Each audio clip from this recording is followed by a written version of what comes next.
नमस्ते, good evening. आज maths पढ़ेंगे और मैथ्स तो इतने दिनों से पढ़ ही रहे हैं, अच्छे से अच्छे पढ़ने का कार्य कर रहे हैं और फास्ट से फास्ट पढ़ने का कार्य भी कर रहे हैं।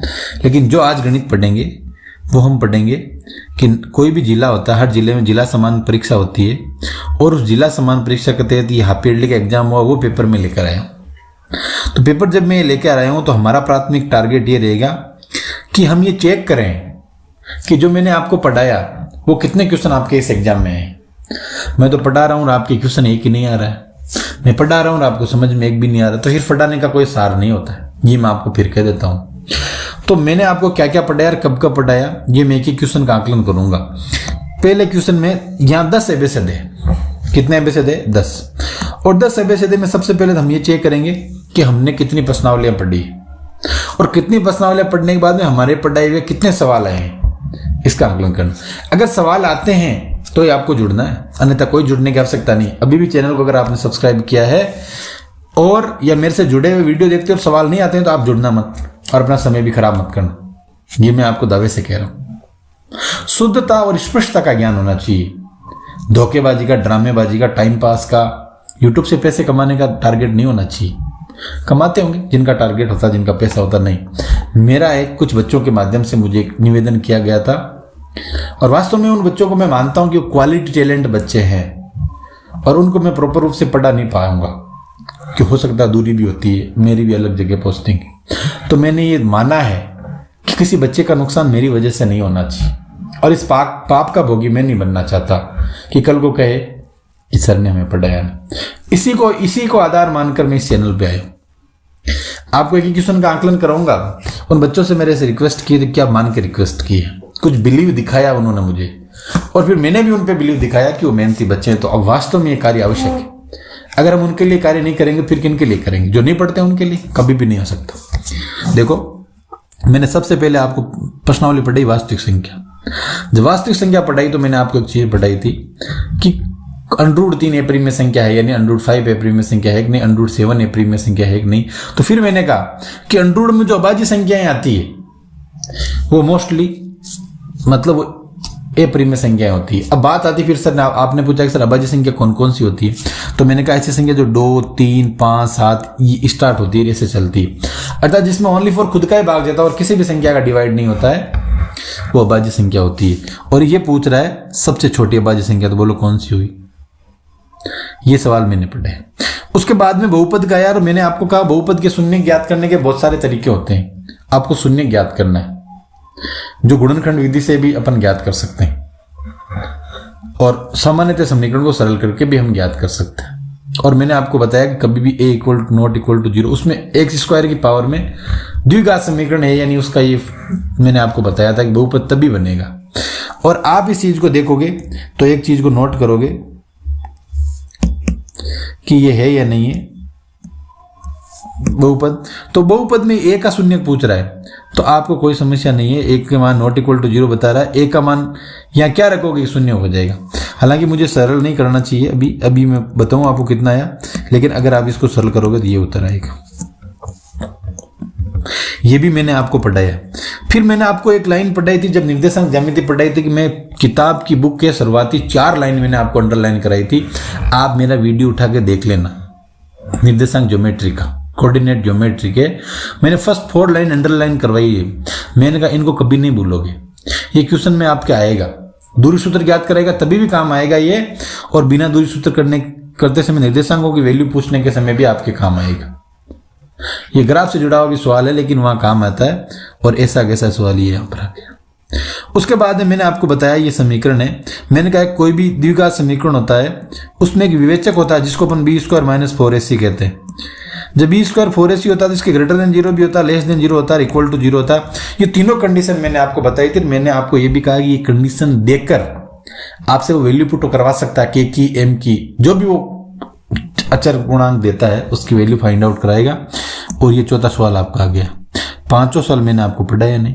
और छठा सवाल फिर ये देखो, ये दूरी पूछ रहा है, y x से दूरी सूत्र के माध्यम से आपको ज्ञात करनी। इंपॉर्टेंट ये नहीं है दूरी सूत्र क्या है, इंपॉर्टेंट ये कि y x के निर्देशांक क्या होते हैं। जो दूरी ज्ञात करोगे तो उसके निर्देशांक क्या होंगे। ये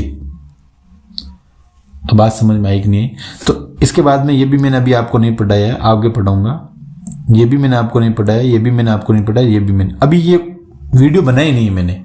कुल मिलाकर मेरे कहने का अर्थ है कि इस फर्स्ट पेज में इस इतने पोर्शन में 5 सवाल अपने पढ़ाई में से आए हैं। 10 प्रश्नावलियों में से पढ़ाई 5 है, पूरी पढ़ाई नहीं है, अभी पढ़ाना बाकी है।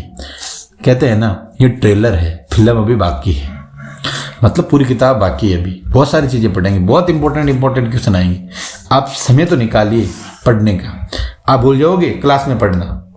आप डेली का आधा घंटा दीजिए, ज्यादा नहीं मांग रहा मैं तो 20 मिनट का वीडियो बनाऊंगा, ज्यादा नहीं बनाऊंगा, लेकिन क्वालिटी एजुकेशन मिलेगा आपको, शुद्धता के साथ मैं पर्सन दूंगा। और 5 में से 5% आए, एक भी आप वीडियो उठाकर देख लेना, अगर बाहर से आए तो आप मुझे कह देना कि आपने पढ़ा या नहीं और क्वेश्चन कहां से आ गया, बाहर से क्वेश्चन, सवाल पैदा नहीं होगा, चांस ही नहीं बनता। तो बोलो यहां से तो अपना वीडियो पास एक नहीं। ये क्वेश्चन मोटिवेशन करते हैं, ये पेपर मैंने नहीं बनाया है, इसके ये पेज इसीलिए रखा कि इन सारे क्वेश्चन का मैं आपको अगर कोई आंसर नहीं आएगा दिया मैं कराऊंगा। फिर अपन क्वेश्चन यहां पढ़ते हैं। ये देखो मैंने आपको बताया था, ये देखो बहुत अच्छा क्वेश्चन। दूसरा मैंने कहा कि जब A1/A2 आते हैं और B1/B2 और C1/C2, इसकी 3 कंडीशन बनती है। कितनी कंडीशन? ये हो सकता है पहले नॉट इक्वल टू आ जाए तो एक कंडीशन ये खत्म हो जाती है। अगर ये तीनों नॉट इक्वल टू नहीं, तीनों बराबर भी आ सकते हैं, तीनों इनकी तीनों की कंडीशन बताई। और मैंने कहा जब तीनों ये बराबर आते हैं तो ए परिमित अन्य खल होते हैं, और उसके माध्यम से जब 2 इक्वेशन होते हैं तो उसमें भी के और एम आर ए की वैल्यू ज्ञात करते हैं। ऐसा सवाल आगे भी आया और ऐसा कैसा, ये देखो ये आया 2 नंबर पढ़ाया मैंने, ये वीडियो में है। और ये जब मैंने ये पढ़ाया थी तो मान के चलो ये यहीं से तो सवाल आएगा। ये द्वितीय का पूछ रहा है, अगर ए परिमित हल का पूछ रहा है, या निकाय का हल कैसा होगा, बराबर होगा। ये सवाल यहां से है। मैंने समांतर श्रेणी आपको पढ़ाई नहीं, उच्च सीमा और निम्न सीमा आती है, अभी मैंने आपको टॉप वीडियो नहीं बनाया। ये देखो रेखाखंड का मध्य बिंदु क्या होगा। मध्य बिंदु का मतलब होता है, मैंने आपको विभाजन बिंदु कल ही पढ़ाई और यही बताया कि जब लाइन दे देवे कई बार इधर के निर्देशांक देवे तो मध्य बिंदु का निर्देशांक आपको पूछ सकता है। और मध्य बिंदु के कोऑर्डिनेट ज्ञात करने के लिए कोई भी वैल्यू होती है उसको जोड़कर 2 से डिवाइड करते हैं। क्यों? कि मध्य का पूछ रहा मतलब बराबर भागों में बांट। ये क्वेश्चन भी अपने पढ़ाई में से आया, ये अभी हमने पढ़ा नहीं, ये नहीं पढ़ा। तो दूसरे सवाल में टोटल 6 क्वेश्चन है। कितने क्वेश्चन है? 6, जिनमें से 2 अब तक अपने वीडियो बनाए हैं और दोनों में से दोनों सवाल हैं। ये वीडियो में क्वेश्चन मौजूद है, मैं ऐसा नहीं कह रहा हूं कि टॉपिक से रिलेटेड है, पढ़ाई हुई चीज। आप इस चीज का आकलन तो करो कि हमने कितना बनाया है और कितना आया है। उसके बाद में ये देखो मैंने आपको बताया कि यूक्लिड की विभाजन प्रमेय से हमें एचसीएफ और एलसीएम ज्ञात करना है। जब एचसीएफ और एलसीएम ज्ञात करना ये तो हमें आता है, एचसीएफ आप ज्ञात कर लो।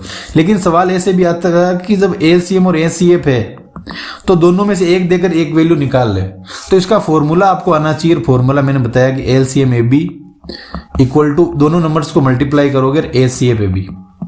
और ये तो मैंने पढ़ा है उससे भी ज्यादा इजी दे दिया। इसने क्या किया कि आपको एचसीएफ भी दे रहा है, एलसीएम भी दे रहा है, एक संख्या देख रहा है, दूसरी संख्या जैसे ए दे दी, तो आपको क्या फाइंड आउट करनी है? B find out. कितना है जी सवाल। अब ऐसे क्वेश्चन के बारे में क्या कहूं कि कोई क्वेश्चन है जो नहीं पढ़ाया हुआ, सवाल ही पैदा नहीं होता। हम जो मोस्ट क्वेश्चन के आंकलन करते हैं ना उनसे बाहर नहीं आते। मैं तो एक ही चीज जो दावे से वीडियो बना रहा हूं ना, आप दावे से एक वीडियो को चेक कीजिए आज कि वास्तव में जो मैं कह रहा हूं उसमें कितनी सच्चाई है, कि मिलेगा आपको। आज जब ये पेपर आया ना मुझे पढ़ाने में बहुत पॉजिटिवनेस मिली, मुझे मन को एक सुकून मिला कि मैं जब इतने बच्चों को पढ़ा रहा हूं तो ऐसा नहीं हो कि मैं पढ़ाऊं क्वेश्चन एक ही नहीं है। कितना बड़ा दर्द होता है उस समय। लेकिन हमने जो पढ़ा उससे एक ही क्वेश्चन बाहर नहीं आया और उसके अलावा एक क्वेश्चन और नहीं आया। जब हमने कह दिया कि मोस्ट नहीं है तो वो क्वेश्चन इस पेपर में नहीं, पेपर मैंने नहीं बनाया। ये भी मैं आपको बता देता हूँ, जिला समान परीक्षा का एक ही पेपर बनता है जो गवर्नमेंट डिस्ट्रिक्ट का तय करती है हर बार एक नोडल, वो नोडल से पेपर बनता है। उसके बाद में थर्ड क्वेश्चन जो इसमें से आ गया, ये देखो अभी मैंने आपको बताया कि द्विघात समीकरण के शून्य ज्ञात करने। तो शून्य ज्ञात करने का मतलब मैंने सिखाया कि गुणनखंड कैसे ज्ञात करते हैं। गुणनखंड ज्ञात करने के लिए मैंने कहा कि द्विराचार्य सूत्र भी आता है। द्विराचार्य सूत्र का प्रयोग तब करना जब सामान्य रूप से हमें ज्ञात नहीं होता। और गुणनखंड ज्ञात करने का मैंने आपको बताया कि बीसवीं संख्या के टुकड़े करने, ऐसे टुकड़े करने की जोड़ने पर बीसवीं संख्या है गुणा या जैसे भी आप करते हो बार वाली संख्या आनी चाहिए। बोलो तब सवाल इतनी चीज बता दी बच्चों को, क्वेश्चन करा दे, क्या ये कोर्स में से नहीं है सवाल? 100% कोर्स में। ये मैंने 30 क्वेश्चन अभी तक ये मैंने पढ़ाया नहीं, हो सकता है मेरे पढ़ाई में से ये आया हुआ, लेकिन ये मैंने पढ़ाया नहीं। क्यों नहीं पढ़ाया? किससे जुड़ी हुई आगे प्रश्नावली आएगी, जल्दबाजी में इन सवालों को हम नहीं करा सकते, इसके लिए हमें टाइम चाहिए। मैं स्वीकार भी कर रहा हूँ ना, ये सवाल मैंने आपको अब तक ये नहीं पढ़ाया, इसको मैं देखो ये कर रहा हूँ डार्क, इसको मैंने इसीलिए नहीं पढ़ाया कि अभी हमारे पास समय है। क्या है? समय, और समय मिलेगा तो अपन इसको आराम से और पढ़ा देंगे, और ऐसा सवाल बोर्ड की परीक्षा में भी आने के आपके चांस रहेंगे। ये मैं आज फिर कह रहा हूँ, और मैं सवाल ही कराऊंगा। ये देखो, अब क्या कहूँ इन सवालों के बारे में, और क्या कहूँ एग्जामिनर के, जिसने पेपर बनाया लाजवाब बनाया, वो क्वालिटी आदमी है, उसको नॉलेज है कि बोर्ड के एग्जाम में किस टाइप के क्वेश्चन आते हैं, और व्यक्ति अनुभवी है निसंदेह, इसमें कोई दर्द और डर वाली बात नहीं है। पेपर जो क्वालिटी बनाता है ना, उसको क्वालिटी और नॉलेज होता है तो ही बना सकता है, बिना नॉलेज के कोई नहीं बना सकता। ये कह रहा है कि इस नंबर को आपको शांत है या अशांत चेक करना। ये सवाल ही मैंने बच्चों को करवाया है, इसको 3 टाइम मल्टीप्लाई कर दिया। तो मैंने कहा इसको 2 की घात 3 बना तो ऊपर नीचे 5 की घात 3 कर दो, बोलो ये शांत है या नहीं शांत? ये ऐसे ही बनाना है इसको। ये सवाल अपने पढ़ाई हुए में से आया। अब तक एक ही सवाल है जो पढ़ाई हुए से नहीं आया, और वो सवाल है सिर्फ ये, और ये भी मैंने कहा पढ़ाऊंगा मैं, अभी इसको मैंने करवाई नहीं। इस पूरी प्रश्नावली में से मैंने 2 ही सवाल इंपॉर्टेंट बताए, एक तो ग्राफ का और एक ये समीकरण निकाय वाला, और ये समीकरण निकाय का आ गया, यहां पर भी आया यहां पर भी आया। ये मैंने कराया नहीं ना, मैंने वज्र गुणन विधि कराई है। मैं तो क्लियर कहता हूं ना, अभी समय मैंने उसके लिए समय मांगा, कराएंगे, लेकिन उस समय मेरे पास 10 ही दिन थे, 10 वीडियो बनाए कि हैप्पीली बच्चों के कवर हो जाए। बड़ा ही आनंद आया, आज मन को सुकून मिला। ये हमने पढ़ा नहीं अब तक, ये हमने पढ़ा नहीं, आगे पढ़ेंगे। इसको मैंने पढ़ाया नहीं अभी तक, ना इसको पढ़ाया ना इसको पढ़ाया, क्योंकि इतना समय नहीं मिला वीडियो बनाने में। अब देखो क्या कहूं इस सवाल के बारे में, क्या कहूं बोलो? ये क्वेश्चन पढ़ाया हो नहीं? बिल्कुल पढ़ाया हुआ है। मैंने कहा कि इस बुक में से 2 ही सवाल बनते हैं, 3 सवाल। पहला सवाल तो मैंने बताया आपको मूलों का योग और मूलों का गुणा ज्ञात करना है। अगर आपको मूलों और मूलों का योग और गुणा ज्ञात करना है तो मूलों का योग और गुणा देते इससे इक्वेशन बनानी वापस, और ये इक्वेशन बनाना यहां पूछ रहा है। उसके बाद मैंने कहा कि आपको डिवाइड करना 3 संख्या को, 3 के भाग, अधिकतम घात भाग देना, जिससे अपन कह सकते हैं। और भाग में ये आपको ऐसा दिलवा सकता है √5 बटा ऐसा सवाल। इसको मैंने बार बार, मैं तो आज भी कहता हूं आपकी वार्षिक परीक्षा में ये सवाल इंपॉर्टेंट है, और इसको गांठ बांध लेना, फिर ऐसा नहीं होगी आ जाए, फिर आप ढूंढोगे यार ये सवाल कहां से आ गया, ये सवाल और भी आएगा। तो ये मैंने आपको पढ़ाया नहीं। ये देखो अब क्या कहूं मैंने कहा यूक्लिड की विभाजन प्रमेय से आपको ज्ञात करनी। मैंने एक चक्की का सवाल कराया था, सेम ऐसा कैसा सवाल उठा। इस सवाल की संख्या चेंज है, मैंने √3 का कराया, √2 का है। ये मैंने आपको पढ़ाया नहीं अभी तक। अब इसको क्या कहूं, मैंने 10 बार कहा है। मैंने कहा आपका एक सवाल आएगा जो इस a बटा b1 b बटा a1 बटा a2 b1 बटा b2 और c1 बटा c2 की सिचुएशन के अकॉर्डिंग सवाल पूछेगा वो आपको, ऐसा कहा था। और ये देखो ये पूछ रहा है अद्वितीय हालत, इसका मान ज्ञात करो। और समांतर श्रेणी भी मैंने आपको पढ़ाई है, सॉरी मैं बोल रहा हूं, अब याद आ गया। और जो समांतर श्रेणी पढ़ाई तो इसके सार में अंतर, ये तो हमारी पहली प्राथमिकता, ये भी सवाल आया है। और ये सवाल आया है, और समांतर श्रेणी से आया, और अब तक नहीं है। ये एक सवाल है, ये मैंने करवाया आना, ये तो बेसिक नॉलेज होता है। अब देखो ये मैंने सवाल कराया है, तब याद आया 3 से विभाज्य, क्योंकि मैंने एक ऐसा सवाल आपको खुद बनाकर दिया था। मैंने कहा 5 से विभाज्य, विभाज्य का मतलब होता है वो पावड़ा बोलना आपको। और 2 अंकों वाले कितनी संख्या 3 से विभाज्य, तो अपने को यहां से स्टार्ट करना है 12, 15 और लास्ट में चलना 99 तक। अब आप चेक कर सकते हो ए है, आपको ए नहीं तो वैल्यू याद करनी, और या ऐसे मान लो एनुआ पद ये है। कोई क्लियर, डाटा क्लियर? कितने सवाल आ रहे हैं, ये ऐसा सवाल बहुत अच्छा सवाल है। फिर ये हमने नहीं पढ़ा, ये भी नहीं पढ़ा। उसके बाद में फिर इस पेपर के आखिरी तरफ आते हैं, ये रहा लास्ट पेज। ये देखो वीडियो तो मैंने एक स्पेशल बनाया है। जब मैंने आपको 7.1 पढ़ाई ना, तो उसमें सररेखीयता की सरतारी थी, तो मैंने कहा 7.1 नहीं पढ़ाऊंगा, मैं आपको 7.3 पढ़ाऊंगा। उसमें जो सनेकियता की शर्त आएगी वो ट्रायंगुलर से जुड़ी हुई आएगी, और उसके ऊपर लिखा हुआ है,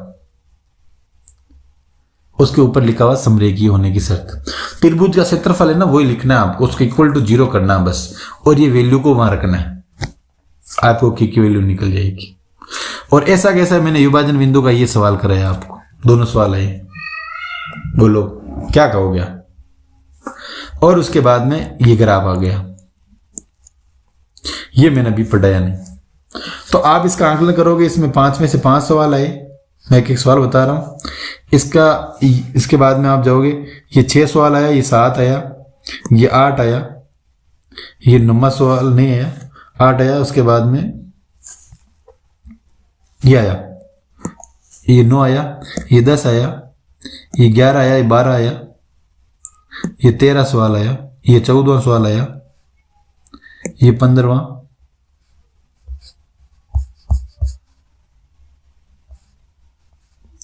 और 15 ये 5 कितने हो गए? 17, ये 18, ये 19, ये 20।